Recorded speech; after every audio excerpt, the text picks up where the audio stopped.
Ya, betul. Saya selama ini cuma berjanji buat sampean telepon-telepon karena kesibukan dan banyak halangan untuk tidak bisa berbicara dengan jenengan. Dan hari kemarin kalau nggak salah, timnya Mas Uya Kuya ngomong sama saya bahwa kamu diundang untuk datang ke Jakarta, bener nggak? Nggak langsung ke saya, mungkin ke Mbak Yuli yang Indramayu, Mbak. Oh, bukan kamu? Kalau boleh disambungkan ke saya? Boleh disambungkan Mbak Yuli sekarang? Jadi kita bisa. Sebentar. Oke, sebentar ya Mbak Yuni ya. Jangan dimatiin ya, saya tunggu ya. Oke. Tahu nggak siapa dia? Dia korban dari Myanmar 1 tahun, minta bantuan kemana-mana belum ada yang bantu. Dan hari ini saya bantu mereka. Karena ini benar-benar masih disiksa. Halo, Mbak Yuli. Halo. Halo Mbak. Ya ini Mbak Yuli, Mbak Yuni ini. Mbak Yuni. Oke, Mbak Yuli. Kebetulan nama, ya kalau yang dari Indramayu tuh Yuli, kalau saya yang dari Bandung Yulia, Mbak Yuni. Nama kita hampir sama. Yuli, Yulia, Yunia. Mbak Yuni namanya Yunia. Iya, Yunia. Oke. Oh iya. Oke, sebentar. Kasus kalian ini udah lama sekali, nggak ada yang nanganin. Bahkan 3-6 bulan yang lalu, keluarga kalian sudah ada yang menghubungi saya, tapi saya belum up. Bener nggak? Betul. Wah, dan seolah-olah saya nggak peduli. Sebenarnya saya sedang mencari bantuan kemana-mana. Kalian paham maksud saya? Iya. Dan saya nanya nih, siapa yang diundang oleh Mas Uya Kuya? Kebetulan kemarin yang pertama kali diundang itu Teh Yulia. Karena Teh Yulia ada kegiatan yang lain, jadi saya menghubungi ke siapa tuh tim Uya Kuya. Intinya siapa yang bisa datang ke tempatnya Mas Uya Kuya karena bareng sama saya? Mbak Yuni, kemarin tuh kita dapat informasi lagi dari timnya Mas Uya itu, katanya untuk sekarang itu dipending dulu karena ada beberapa kendala gitu, atau misalnya beberapa kegiatan yang memang katanya podcastnya harus dimundurkan katanya gitu. Dan kemarin itu kita dapat informasi itu antara besok atau lusa, ya berarti hari ini atau enggak besok. Nah, kendalanya mungkin karena kita ini di berbagai luar kota gitu Mbak, dan kita ini kan ibu-ibu rumah tangga yang memang harus membiayai anak-anak kita gitu ya Mbak Yuni ya.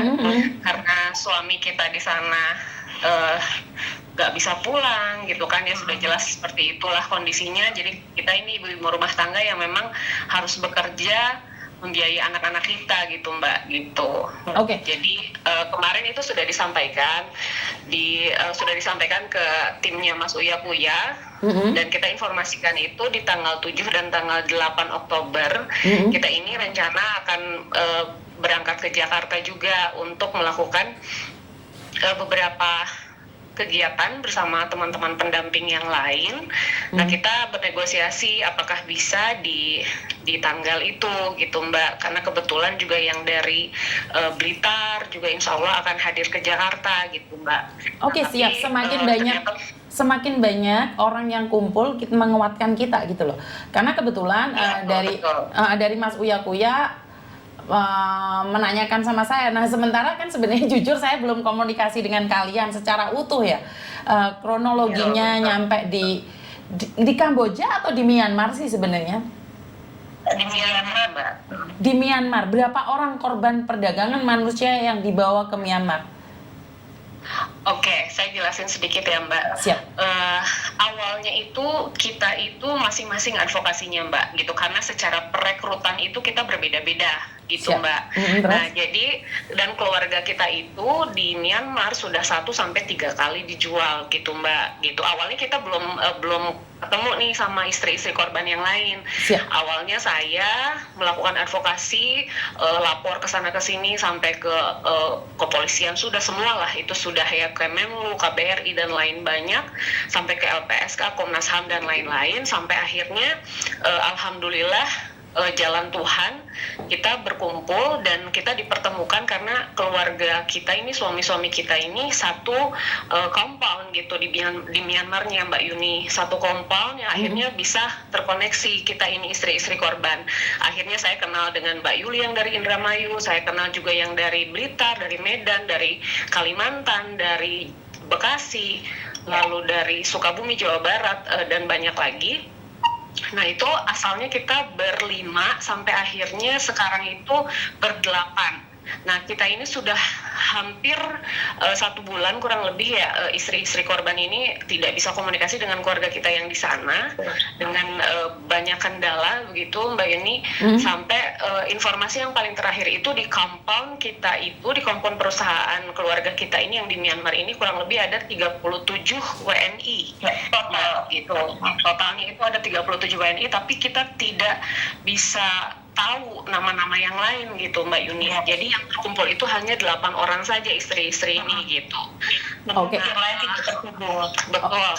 Nah ini ternyata waktu saya ketemu dengan keluarga korban yang lain, ternyata masing-masing sudah melakukan pelaporannya sendiri-sendiri gitu Mbak Yuni. Ada yang sudah ke Kemlu juga, semua ternyata sudah gitu sampai ke kepolisian, dan akhirnya kita dibantu, dan alhamdulillah memang selama 2 tahun terakhir ini memang kita juga dibantu oleh rekan-rekan solidaritas yang dari korban atau penyintas juga Mbak Yuni, yang memang sudah berhasil pulang. Berhasil pulang itu ada yang berhasil kabur dari compound begitu, dan juga ada yang waktu itu di tahun 2023 itu ada yang berhasil dipulangkan oleh pemerintah waktu itu, yang sempat viral itu ya Mbak Yuni. Betul. Yang 20 orang itu yang sempat berhasil dipulangkan atas perintah dari Bapak Presiden Jokowi waktu itu, sempat viral karena videonya viral. Nah ini keluarga kita ini masih terjebak di sana gitu.